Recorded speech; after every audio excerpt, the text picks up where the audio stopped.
우리 오늘 읽었던 고린도전서 9장 1절부터 12절까지 말씀을 통해서 바울의 사도권 첫 번째라고 하는 제목으로 하나님의 말씀 전하겠습니다. 제가 8장을 전한 것이 벌써 한 달 전쯤의 일이에요. 그새 외부에서 목사님이 와서 설교 한번 하셨고, 우리 또 부교역자께서 한번 하셨고, 그 다음에 지난주에는 또 헌신 예배가 있었거든요. 교사 헌신 예배가 있었기 때문에 8장에 나와 있는 내용을 여러분들이 좀 잊으셨을 것 같아요. 한 달 전쯤 일이거든요.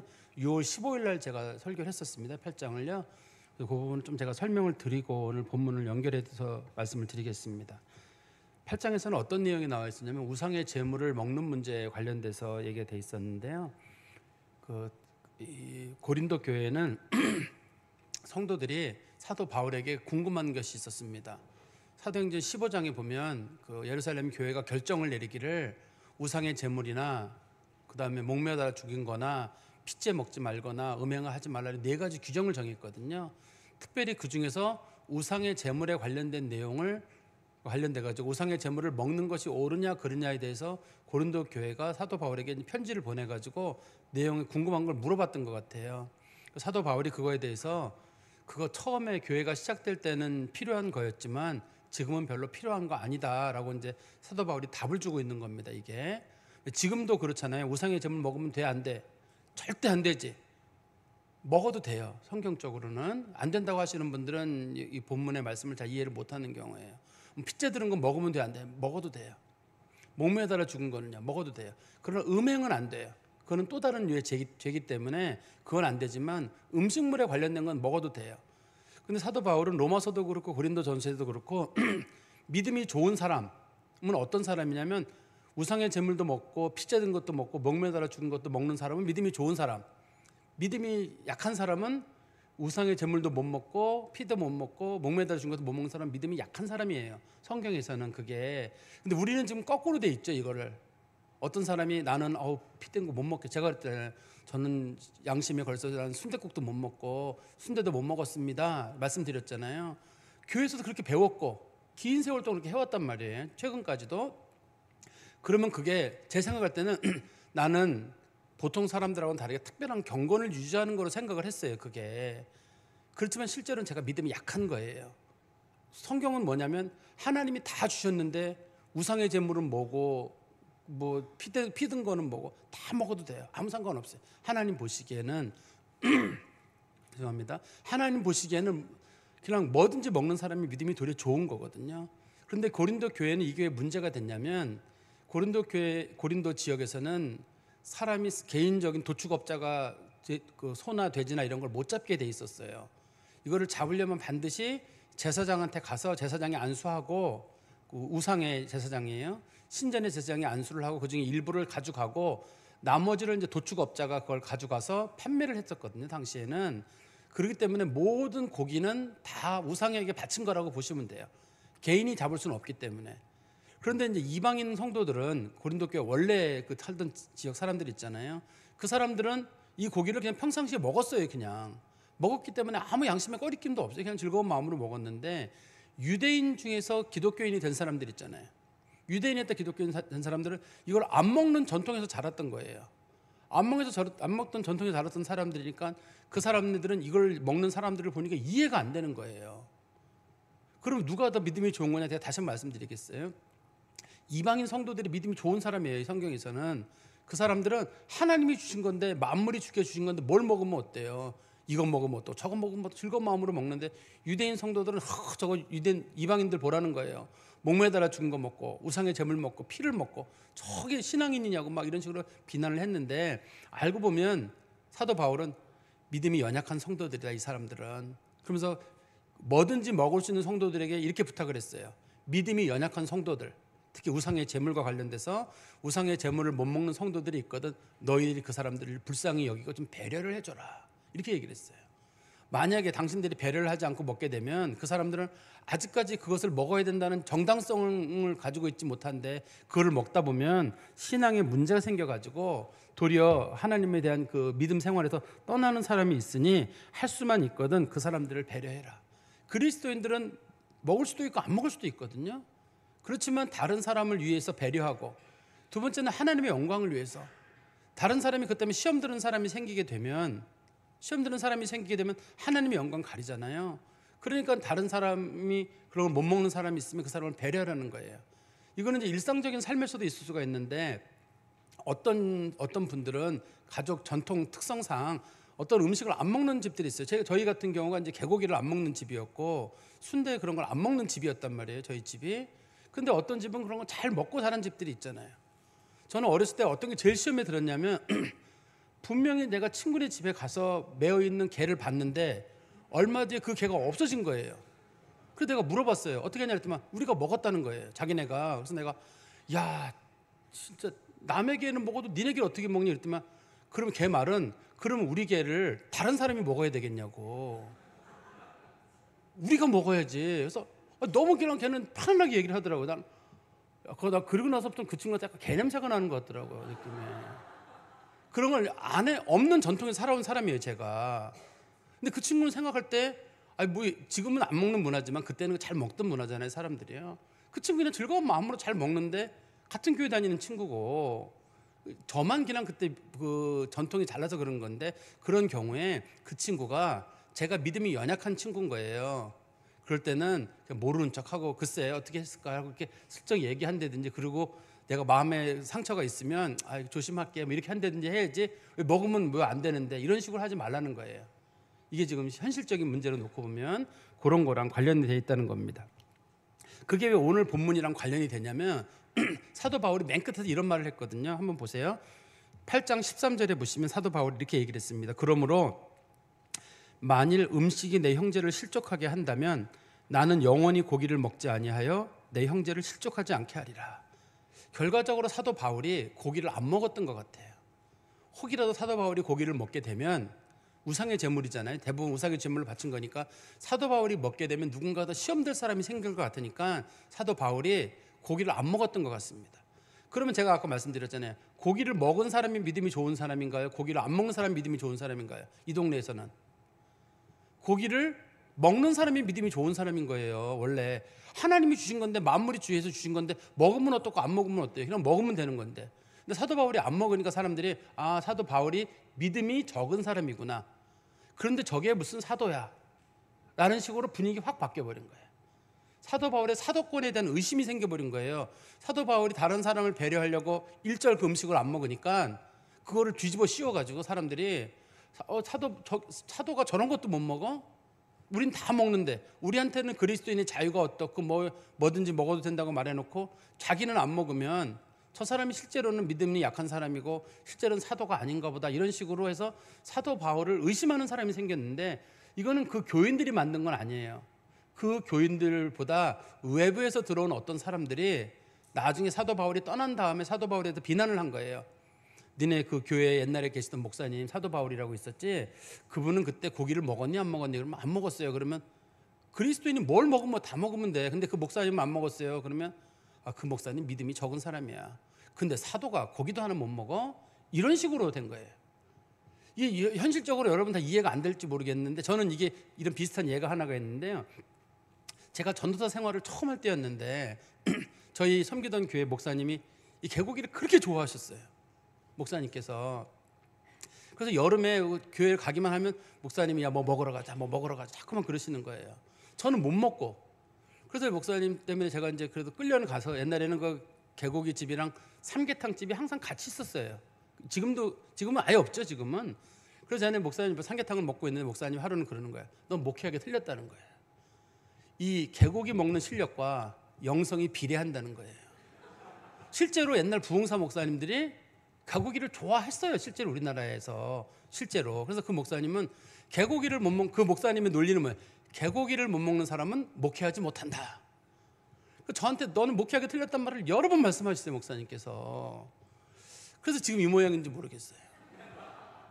그런 것처럼 그 교회 성도들이 나중에 사도 바울이 우상의 제물을 못 먹으니까 사람들이 얘기하기를 사도가 저것도 못 먹었다 그러면 저거 뭐 말만 사도지 실제로 사도냐 라는 식으로 자꾸만 비난하니까 사도 바울이 그 교회의 성도들에게 이제 오늘 9장에서 답을 쓰면서 그거 먹고 안 먹고가 뭘 중요하냐 내가 못 먹어서 안 먹은 거냐 그런 얘기를 하나 쓰고 또 두 번째는 사도 바울이 결혼을 안 했어요. 결혼을 안 했더니만 그게 후임으로 오셨던 목사님들이 얘기하기를 결혼 안 한 사람은 사도가 될 수 없다. 다른 사도들 보라는 거 다 결혼하지 않았느냐. 바울만 결혼 안 했다 그러니까 그건 가짜다. 또 사도 바울이 자비량을 했거든요. 자기 돈을 벌어서 이제 그 목회를 했거든요. 원래는 목회자들은 사례비를 반드시 받게 돼 있어요. 받게 돼 있는데 사도 바울이 안 받은 데는 이유가 있습니다. 뒤에 보면 나와요. 왜 안 받았냐면 사도 바울이 사례비 받는 거를 싫어하는 사람들이 있어서 사도 바울이 자존심이 상해가지고 안 받겠다 이렇게 나온 거예요. 성경에 보면 뒤에 보면 나옵니다. 12절에.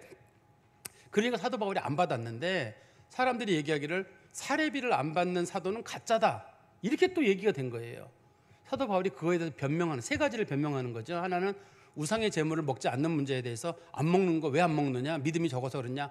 믿음이 적은 거 아니다라고 하나 얘기하고, 두 번째는 내가 사도 바울은 결혼을 하지 않았습니다만 사도 바울이 자기가 결혼하지 않은 이유를 나는 하나님 주신 특별한 은사 때문에 결혼할 마음이 없고 또 임박한 주님의 재림 때문에 나는 결혼하지 않는다는 걸 이미 앞에서 밝혔거든요. 그 부분에 대해서. 그 다음에 사도 바울이 이제 그 교회에서 사례비 받지 않는 문제에 대해서 변명하는 내용인데 한번 제가 시간이 지났습니다만 금방 설명드리면 금방 볼 것 같아요. 우리 9장 1절에 보십시오. 내가 자유인이 아니냐. 사도 바울이 첫 마디를 던지는 이유는 뭐냐면 자유인이란 말은 나는 뭐든지 먹을 수 있는 사람이란 뜻이에요. 그런데 안 먹는다고 얘기하는 겁니다. 이게 지금 첫 마디가 내가 자유인이 아니냐.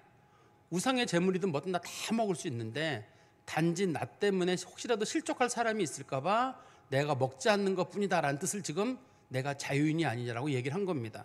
그리고 사도가 아니냐. 예수 우리 주를 보지 못하였느냐. 주 안에서 행한 나의 일이 너희가 아니냐. 사도 바울은 예수님으로부터 사도로 파송을 받았고, 두 번째는 예수님을 만났고 다메섹으로 가던 길에 사도행전 9장 15절에 보면요. 만났고 주 안에서 행한 나의 일이 너희가 아니냐. 이 고린도 지역이라는 곳이 우상의 땅이에요. 여기서는 교회를 세울 수가 없어요. 근데 사도 바울이 여기서 교회를 세웠다는 말은 이거는 사도가 아니고서는 교회를 세울 수 없는 지역이기 때문에 내가 이 동네에서 교회를 세웠다는 것만으로도, 그리고 고린도 교인들이 예수 안 믿던 지역 사람들이잖아요. 이 사람들이 예수 믿고 하나님의 자녀가 됐다는 것 자체가 사도 바울이 사도란 증거예요. 만약에 사도 바울이 가짜라 그러면 이 사람들이 어떻게 예수 믿어요? 가짜를 통해 가지고. 당신들 예수 믿느냐? 믿는다. 누구 때문에 복음 받았느냐? 나 바울 때문에 받았다. 그럼 바울이 가짜냐? 바울이 가짜면 이 사람들도 가짜잖아요. 그러니까 당신들이 정말 하나님의 자녀라 그러면 당신들에게 복음을 전한 내가 하나님의 사도라는 걸 인정을 하라 이런 뜻이죠. 2절에 보면 나오죠. 2절에 다른 사람에게는 내가 사도가 아닐지라도 너희에게는 사도이니 나의 사도됨을 주 안에서 인친 것이 너희라. 사도 바울이 사도라는 걸 인친 거는 고린도 교회 사람들이에요. 왜냐하면 고린도 교회 성도들이 사도 바울을 통해서 은사도 많이 받고 또 안수를 통해서 역사도 많이 일어나고 이 교회 중에 예수 믿는 사람들이 많아졌거든요. 믿음이 좋은 사람들이. 그러면 이 사람들이 전부 누구 때문에 이런 일이 생겼느냐? 하나님으로부터 예수님으로부터 특별히 사도로 파송을 받은 사도 바울 때문에 된 거잖아요. 좀 전에 제가 말씀드린 대로 바울이 가짜였으면 이 사람들이 성령의 은사를 어떻게 받아요? 바울이 가짜였으면 어떻게 회심이 일어나게 되고 바울이 가짜였으면 어떻게 이 사람들이 구원의 역사에 이르게 돼요? 너희들이 바로 내가 사도라는 것을 너희들의 삶으로 인친 것이다. 확증한 것이다. 라고 얘기를 하는 겁니다. 3절입니다. 나를 비판하는 자들에게 변명할 것이 이것이니. 그러니까 사도 바울이 사도가 아니라고 하는 사람들에게 사도 바울이 변명을 하는 겁니다. 이 변명이라는 말의 뜻이 우리나라 말에는 안 좋은 뜻이죠. 내가 변명한다 그러면 안 좋지만 이 변명한다는 말은 법적인 용어예요. 누군가 나를 공격하면 변호사나 이런 사람들이 그거에 대해서 옳고 그름의 시시비비를 가리는 그걸 변명이라고 하거든요. 나를 비판하는 자들에게 변명한 것이 이것이니 4절입니다. 먼저 사도 바울은 자기가 음식을 먹는 문제에 대해서는 얘기를 했죠. 나는 자유인인데 너희를 생각해서 내가 음식을 먹지 않는 것뿐이다. 이렇게 얘기를 했잖아요. 그 문제는 그러니까 음식 문제를 가지고 문제 삼지 말라는 거예요. 사도 바울은 뭐든지 먹을 수 있어요. 단지 고려하고 안 먹었다는 거, 그 사람들을. 첫 번째고 4절입니다. 우리가 먹고 마실 권리가 없겠느냐. 사도 바울이 다시 말하잖아요. 먹고 마실 권리가 없다는 말은 어떤 음식이든지 먹을 수 있다는 뜻이잖아요. 어떤 음식이든지 먹을 수 있는데 안 먹은 거는 그만한 이유가 있지 않겠어요? 그게 아까 제가 말씀드린 8장 13절에 나와 있는 것처럼 믿음이 연약한 성도중에 혹이라도 시험 드는 사람이 있을까 봐. 사도 바울이 굉장히 세심한 사람이라서 혹이라도 자기 때문에 시험 드는 사람이 있을까봐 사도 바울이 일절 음식을 먹지 않은 거거든요. 이게 그래서 그 우상의 제물을 먹지 않은 사도 바울이 권리가 없어서 혹은 뭐 두려워서 자유가 없어 안 먹은 게 아니라 자기가 성도들을 배려하려고 먹지 않는 것이고, 그 다음에 5절에 보십시오. 우리가 다른 사도들과 주의 형제들과 게바는 사도 바울의 베드로의 별명이죠. 게바와 같이 믿음의 자매된 아내를 데리고 다닐 권리가 없겠느냐. 이게 두 번째 비판이었어요. 왜 사도 바울 결혼 안 하고 혼자 다니느냐, 이런 문제에 대해서 사도 바울이 얘기하기를 다른 사도들도 부인이 있고, 그 다음에 주의 형제, 주로 야고보를 얘기하는 겁니다. 여기서는요, 예수님의 동생 야고보가 베드로, 안드레, 야고보, 요한한테 야고보도 있지만 그 야고보는 일찍 죽었잖아요.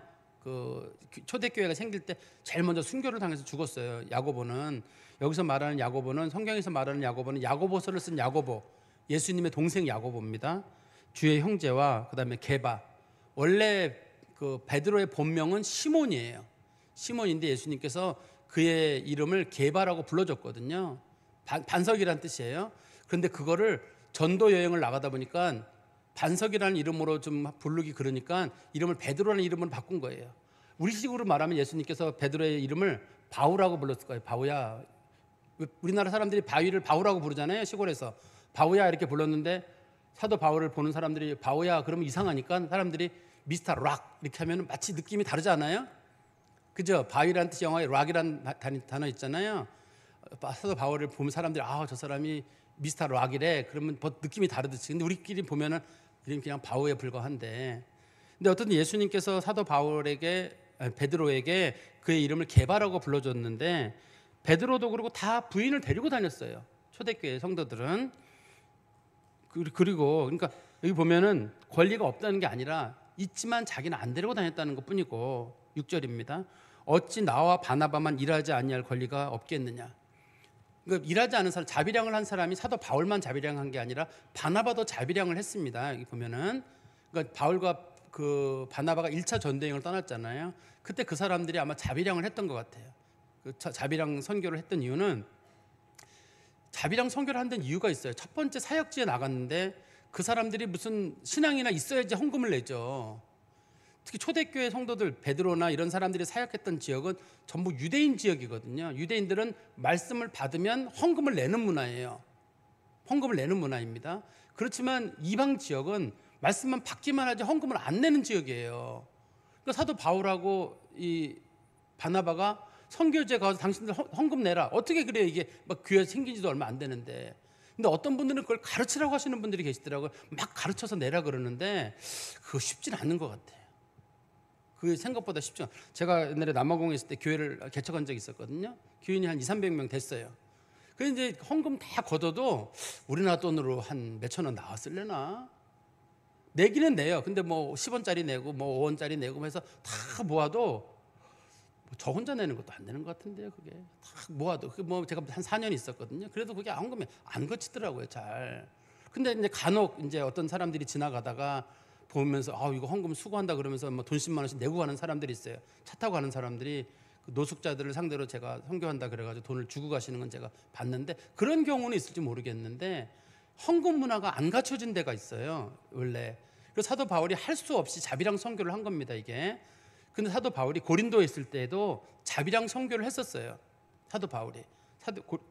그다음 그거 어디 나오냐면 사도행전 18장인가 보면은 사도 바울이 고린도에 있을 때 브리스길라와 아굴라가 로마에서 내려와 가지고 잠깐 거기서 있었거든요. 그래서 둘이 천막 만드는 직업이라 일을 했었는데 잠깐 일을 했어요. 그 천막 만드는 일을. 왜냐하면 그 사이에 그 실라와 디모데가 마게도냐 성도들이 준 헌금을 받아와 가지고 바울이 그 이후로는 그 자비량을 하지 않고 그들이 가져온 헌금으로 일을 하게 돼요. 왜냐하면 자비량을 하니까 월요일부터 토요일까지는 일해야 되고 주일날 하루만 사역을 안식일날 하루만 사역을 해야 되는 거예요. 사역의 효과가 없어요. 몇 년을 해도 사역의 효과가 없는 거예요. 사도 바울은 자비량을 원하지 않아요. 누구에게 자비량을 하라고도 말하지 않고, 사도 바울도 그렇고 성경에서는 원칙이 목회자들이 이중직을 갖는 걸 원칙적으로는 원하지 않습니다. 금지하지도 않지만 원하지도 않는 이유는 뭐냐면, 이게 이중직을 갖고 있는 경우, 이중직이란 말은 목사님이 목회도 하고 요즘 목사님들이 목회하고 제일 많이 하는 직업이 쿠팡이나 뭐 그런 거 하시거든요. 어려운 교회 목사님들께서 그 생계를 어차피 하시는데 그분들이 주로 하시는 일은 그런 물류 사업을 하시다 보니까 막상 교회에 와가지고는 말씀 준비가 덜 되고 신방이나 그런 건 안 돼요. 설교는 하고 예배를 하고 교회 운영은 되는데 본인이 이제 벌어오시는 돈으로는 그렇지만 교회 운영이 안 되잖아요. 그래서 사도 바울이 어떤 분들은 사도 바울을 보면서 사도 바울이 자비랑 선교를 했다 그러는데 잠깐 한 거예요. 불가피하게. 그래서 사도 바울이 자비랑 선교를 한 거를 가지고 고린도 교회에 있던 어떤 사람들, 나중에 들어왔던 사람들이 문제를 삼은 거예요. 왜 사도가 자기 일을 하느냐? 하나님의 종들은 말씀을 통해서 일을 하면서 돈을 받아야 되는데 왜 그렇게 했냐는 식으로 비판하니까 사도 바울이 자기도 그렇고 바나바도 그렇고 그 주의 일에만 집중할 수 있는 그런 권리는 있는데 그렇지 않은 데는 이유가 있다는 얘기죠. 7절에 보면 설명이 나옵니다. 누가 자기 비용으로 군복무 하겠느냐? 군인이 군대에 나가는데 어떻게 자기 비용으로 나가요? 당시 로마 군대에 관련되어 있으니까 로마 군대는 로마 군대가 비용을 대주고 월급을 주니까 일을 하는 거지.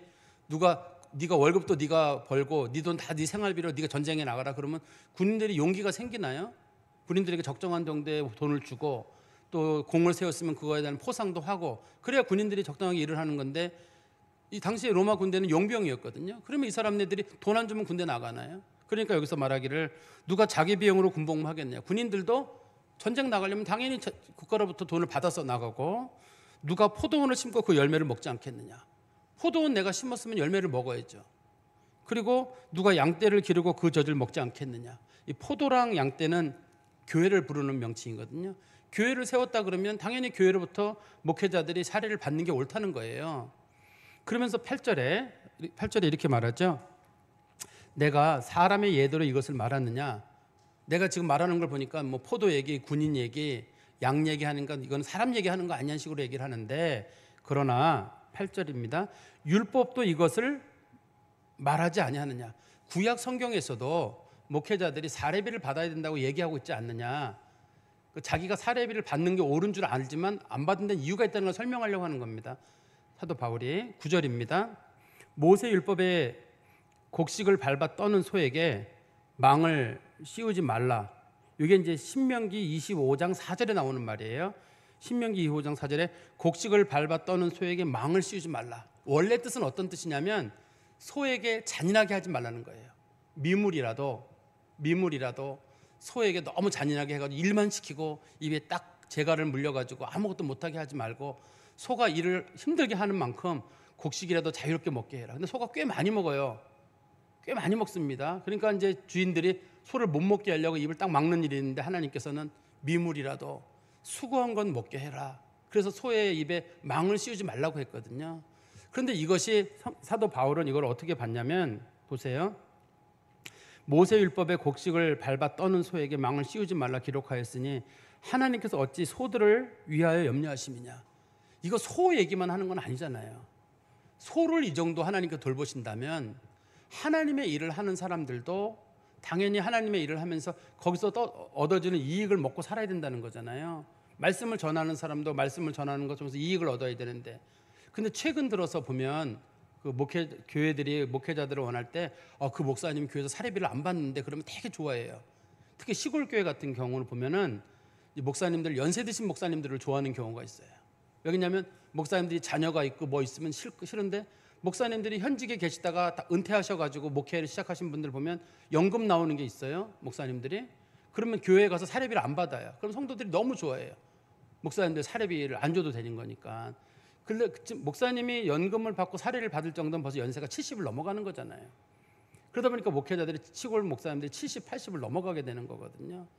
정상적인 방법은 아니죠. 근데 성경에서 뭐라고 되어 있냐면 소를 예를 들면서 소가 힘든 일을 했으면 당연히 곡식을 일부를 먹을 수 있듯이 목회자들도 성도들을 가르쳤으면 그 수고의 열매를 먹는 것이 맞다는 뜻입니다. 10절입니다. 오로지 우리를 위하여 말씀하심이 아니냐. 과연 우리를 위하여 기록된 것이니 밭가는 자는 소망을 가지고 갈며 곡식을 떠는 자는 함께 얻을 소망을 가지고 떠는 것이라. 하나님의 일을 하는 사람들은 그걸 통해서 천국의 상도 있지만 더불어서 그걸로 가지고 자기 생계를 유지하는 것도 그 안에 들어있는 거예요. 일부가요. 그래서 초대교회 성도들은 당연히 목회자들에게 교회에 힘써 헌금을 했고 목회자들의 사리를 충분히 보장을 했습니다. 당시에. 그리고 다시 11절 보십시오. 이게 이제 영적인 의미인데요. 우리가 너희에게 신령한 것을 뿌렸은즉 너의 육적인 것을 거두기로 과하다겠느냐. 영적인 거 신령한 거 줬는데 너희들이 주는 헌금의 일부를 목회자들 사례비로 받는 게 이게 과하냐는 거예요. 제가 예를 하나 드리면 좀 도움이 될지 모르겠는데 제가 어린 시절에 저희 동네에 그 고물상 하시는 집이 계셨어요. 고물상 하시는 집이 있었는데 교인 중에서 생활이 제법 어려운 집이었습니다. 그 집이. 근데 그 집 아들이 무슨 교회 전도사님하고 뭐 안 좋은 감정이 있었는지 교회 마당에 서가지고 꽤 오랫동안 자꾸 떠들었어요. 뭐라고 떠들었냐면 왜 전도사가 사례비를 받아야 되냐는 거예요. 똑같이 예배드리고 새벽 예배 똑같이 드리고 똑같이 하는데 왜 전도사님만 사례비를 주냐는 거예요. 그러면 다 똑같이 받지 말든지 똑같이 받든지. 그때 그 친구가 한 20살 남짓 될래나 꽤 오랫동안 목사님 앞에서 굉장히 시위를 했어요. 전도사님이 그때 당시에 담임 전도사님이셨는데 그분이 계속 시위를 하더라고요. 그 성도들이 갈등이 생기는 거예요. 하면서 이게 전도사님이 사례비를 받는 게 옳아? 그런 거야. 우리는 그냥 별 생각 없이 사례비를 드렸는데 저 친구 말이 똑같이 예배드리고 똑같이 수고하고 똑같이 신방하고 그런 분들 많잖아요. 그런 분들 많이 있는데 왜 굳이 전도사님만 사례를 받아야 되느냐 할 때 그 전도사님이 이 말씀을 예를 드시더라고요. 그 밭을 갈거나 혹은 타작하는 소의 입에 망을 씌우지 말라고 하셨고 구약 성경에서도 이 목회자들이 받아먹게 하나님께서 하신 것처럼 신령한 것을 준 사람들은 성도들로부터 사례를 받는 것이 옳은 일이다. 이걸 하지 않게 되면 결과적으로 교회가 문을 닫게 돼요. 목회자들이 이 일에 집중하지 않게 되거든요. 그러면 사람들은 적정한 금액을 얼마로 정하느냐 그거는 교회마다 달라요. 상황이. 적정 금액은 적은데 어떤 교회들은 참 목회자들을 좀 비참하게 만드는 경우가 있어요. 목사님들 교회가 규모가 되는데도 불구하고 목사님들 사례비를 100만 원, 120만 원대로 하는 교회들이 있어요. 지금도. 그래서 당신들 자녀들은 400~500씩 주면서 이거 하라 그러는데 장로님들께서 그 목사님들은 110 하고 그래서 사시는 분들이 계세요. 저도 가깝게 지내는 분들 중에 그런 분들이 계셔가지고 여간 마음이 불편하지 않아요. 그래서 제가 이제 그 장로님을 아는 분이어가지고 장로님 그렇게 하면 되나요? 장로님 자녀한테는 유학 가 있다고 400~500씩도 막 보내고 하시는데 그랬더니 장로님 말씀이 아니 사택 주겠다, 성미 주겠다. 돈 들어갈 데가 어디 있어요? 100이면 뒤집어 쓰지. 애들이 셋이거든요 그 집이. 애들 셋 학비 어차피 기초생활수급자니까 정부에서 나오는 돈 우리가 목사님 편하라고 기초생활수급자를 만들어 드렸으니까 편안하게 그거를 받으시면 되고 뭐가 문제냐는 거예요 이게. 이렇게까지 가야 되나? 비참하게 만드는 거잖아요. 이게 목회자들의 그 자존심을 싹 건드리는 거잖아요. 돈을 가지고 자존심을 건드리는 거기 때문에 이건 참 옳지 못한 일이에요. 근데 그분은 그걸 가지고 양심의 가책을 느끼지는 않으시더라고요. 그리고 다시 12절 말씀 보십시오. 다른 이들도 너희에게 이런 권리를 가졌거늘 이거는 다른 이들이란 말은 그 고린도 교회의 사도 바울 후임으로 온 사람들이에요. 그런 사람들은 성도들로부터 사리를 받는데 우리일까 보냐는 말은 우리가 받는 건 당연하다. 그러나 우리가 이 권리를 쓰지 아니하고 범사에 참은 것은 사도 바울도 성도들로부터 사리를 받고 싶었어요. 고린도 교회에서. 근데 받지 않은 이유는 그리스도의 복음에 아무 장애가 없게 하려 함이로다. 성도들 중에 목사에게 사리비를 주는 것을 가지고 문제 삼는 사람이 그 교회에 있었기 때문에 그래서 내가 안 받았다고 얘기하는 거예요. 이 장애란 말의 뜻이야. 우리는 아까 제가 말씀드린 사도 바울이 고린도에서 텐트 메이킹을 하면서 사도 바울이 그 장막을 만들면서 선교를 했는데 사도 바울이 그렇게 했습니다. 그런데 사도 바울이 처음으로 얘기하는 거잖아요. 내가 그때 그렇게 한 이유는 목회자가 사례받는 걸 가지고 문제 삼고 그걸 가지고 나를 비참하게 만드는 사람이 있어서 그러려니 차라리 내가 돈을 벌어서 해야 되겠다고 했습니다. 그런데 나중에 그 디모데하고 실라가 마케도냐 교인들 주로 이제 빌립보 교회나 베레아 교회나 이 성도들이 데살로니가 교회 성도들이 준 헌금 그거를 받아가지고 사역을 하면서부터는 사도 바울이 일을 하지 않거든요. 그러니까 사도 바울의 자비랑 선교 뒤에는 이런 이면이 여기에 들어있는 겁니다. 제가 좀 말씀의 결론을 맺으면 사람들이 사도 바울이 떠나고 난 다음에 별것도 아닌 걸 가지고 사도 바울의 문제를 삼았어요. 그러니까 사도 바울이 우상의 제물을 먹지 않은 걸 보고 나서 저 사람 믿음이 없나 보다, 저런 것도 못 먹냐고. 사도 바울이 안 먹은 이유는 혹이라도 성도들 중에 자기가 먹는 거를 시험 들까 싶어서 일절 음식을 끊은 거예요. 고기 관련된 건 일절 먹지 않은 거죠. 그는 사도 바울의 배려 깊은 마음인 거지 사도가 아닌 건 아니잖아요. 그럼 사도 바울이 결혼하지 않은 거는 하나님께서 사도 바울에게 주신 은사가 결혼의 은사가 없어서 그래요. 사도 바울이 또 그 결혼에 관련된 얘기를 하면서도 임박한 그리스도의 재림을 믿는 성도들은 할 수만 있으면 혼자 지내는 게 좋다. 결혼하지 않은 사람들은. 그래서 이미 결혼한 사람들은 어쩔 수 없지만 결혼하지 않은 사람들은 혼자 지내라고 해서 사도 바울이 그래서 혼자 지낸 거거든요. 그래서 그걸 가지고 사도가 아니라고 얘기하는 것도 옳지 않고, 사도 바울이 일을 하는 것, 목회자가 일을 한 거에 대해서도 사도 바울이 왜 목회자가 일을 했느냐, 그 성도로부터 헌금을 받았어야지. 근데 사도 바울이 얘기하기를 그래, 나도 그거 받아 쓰는 거 알고 있다. 구약 성경에 나오는 법도 내가 다 알고 있는데 그렇게 하지 않은 이유는 성도들 중에 목회자에게 사례 주는 걸 부담스러워하는 사람이 있어서 내가 자존심도 상하고 말씀 전하는 일에 방해가 될까 싶고 괜히 싸우기 싫어가지고 내가 사례를 받지 않은 것이다라고 사도 바울이 변명을 하고 있습니다. 그런데 이제 오늘날에 있어서 이 목회자들의 이중직 문제, 그러니까 목회자들이 일을 하는 게 옳으냐 그르냐에 대한 논쟁을 지금도 하시는 분들이 계시거든요. 근데 지금은 옳으냐 그르냐를 논의할 시점이 아니에요. 이미 목회자들이 전부 다 최저 생계비 밑으로 내려가 있기 때문에 한 70% 정도가 이중직을 하고 계시거든요. 쿠팡에서 일을 하시든지 뭐 대리 운전을 하신다든지. 그러면 사람들이 목회자들도 좋은 직업을 가지고 계시죠. 실제로 좋은 직업을 가진 분들은 목회를 잘 못하더라고. 저 이제 신대원 친구 중에 의사가 있었거든요. 근데 그 친구가 나는 선교하고 난 목회할 거야, 나 의사 생활 안 할 거야 그랬는데 목회 몇 년 하다 힘드니까 다시 의사로 돌아가 버렸어요. 자기가 좋은 직업이다 보니까 돌아가더라고요, 그거를요. 변호사 하던 친구도 있어요, 동기 중에. 그 친구도 그냥 서울대 법대 나와서 법대로 그냥 변호사로 가버리더라고요. 근데 대부분의 목사님들은 주로 자기가 목회라는 걸 해야 되기 때문에 일부러 좋은 대학을 나왔어도 일부러 그 파트타임 일을 하는 거예요. 언제든지 교회로 돌아가서 일할 수 있는 일로, 목사님들이.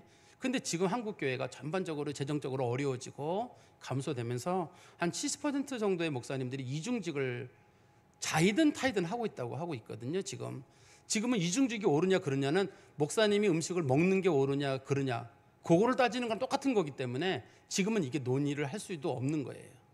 이걸 하지 않으려면 우리 한국 교회들이 도와야 되는 일이고, 우리 교회는 뭐 이중직을 하지는 않아요. 우리는 하나님께서 은혜를 베푸셔가지고 넉넉하게 우리는 사례를 주셔서 저희는 잘 지내고 있습니다만, 한국교회 전체적으로 봤을 때는 이 문제가 심각한 문제이고 향후 더 힘들어질 일이기 때문에 우리 교회도 이거에 대해서 좀 서로 생각도 하고 목회자들이 집중할 수 있도록, 이중직을 할 수 없어서 하긴 합니다만 그게 전도의 효과나 그 일의 진보가 적어요. 그 말씀의 진보가 적어요. 어떤 분이 그런 분이 계셔요. 어떤 분이 그런 얘기 하시더라고요. 내가 힘든 일을 해보고 나니까 성도들이 얼마나 힘들게 사는지 알겠다. 그러면서 목회자들도 힘든 일을 해봐야 된다라고 어떤 분이 말씀하시더라고요. 그랬더니만 다른 장로님이 하시는 말씀이, 그거 힘든 일 몇 달 하고 나서 힘든 일 했다고 말하지 마시라고. 우리를 이해하려면 한 30년 가까이 그 일을 뼈 빠지게 해보신 분이라 그러면 이해를 하시지만 뭐 몇 달 해보고 나서 내가 성도를 이해한다, 그런 얘기 하지 마시라고. 성도들이 힘들게 일하는 걸 알고 있어요.